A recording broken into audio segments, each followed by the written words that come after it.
Asaph's warfare psalms end with Psalm 83. Now the sons of Korah pick up the pen, and the tone shifts from battle to longing. No enemies crowd this psalm. No coalition threatens the gates. Instead, one desire fills every line: to stand in the courts of the Lord. How amiable are thy tabernacles, O Lord of hosts.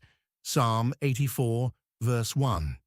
The word amiable carries the sense of delightful, a place that draws the heart toward it rather than pushing it away. The psalmist addresses God as Lord of hosts, the same military title Asaph used while pleading for armies to fall like stubble before the wind.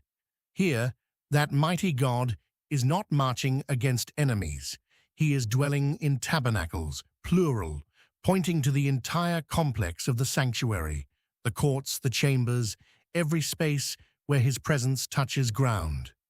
The psalmist finds these dwellings beautiful not for their architecture, but for what fills them. A tent, covered in badger skins, held no beauty on its own. Its loveliness came from the God who met his people there. This declaration teaches something essential about worship.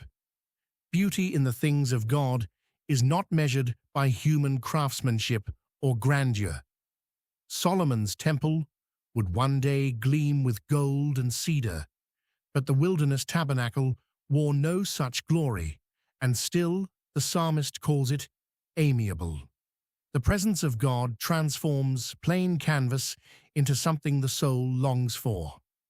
A local church meeting in a rented room holds the same loveliness when God's people gather there in truth, because the beauty was never in the boards and curtains. It lived always in the one who dwells among his people. My soul longeth, yea, even fainteth for the courts of the Lord. My heart and my flesh crieth out for the living God. Psalm 84, verse 2. The psalmist intensifies his declaration with a torrent of verbs. His soul longeth, a word describing an ache, a pining that will not let go. Then he adds, even fainteth, describing exhaustion from the strength of that desire, as though the longing itself drains the body. This is not casual religious sentiment. This is desire strong enough to weaken the one who feels it. The psalmist does not stop with soul language. He adds, my heart and my flesh crieth out, pulling his entire being into the confession. Heart represents the inner will and affections. Flesh represents the physical body itself. Both cry out together, showing that this longing for God's presence is not confined to some spiritual compartment separate from ordinary life.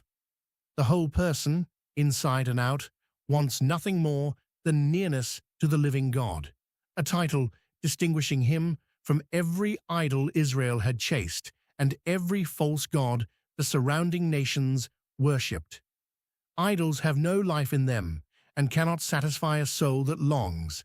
Only the living God can answer a cry this deep. For the New Testament believer, this verse points beyond a physical courtyard in Jerusalem.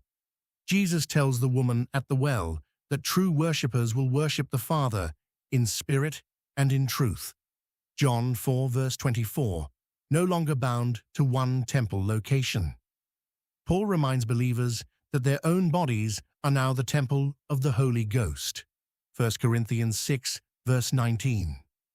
The ache the psalmist felt for a physical courtyard finds its fulfillment in the indwelling presence of God through Christ, available to every believer at every moment, not confined to festival days or a single building in Jerusalem.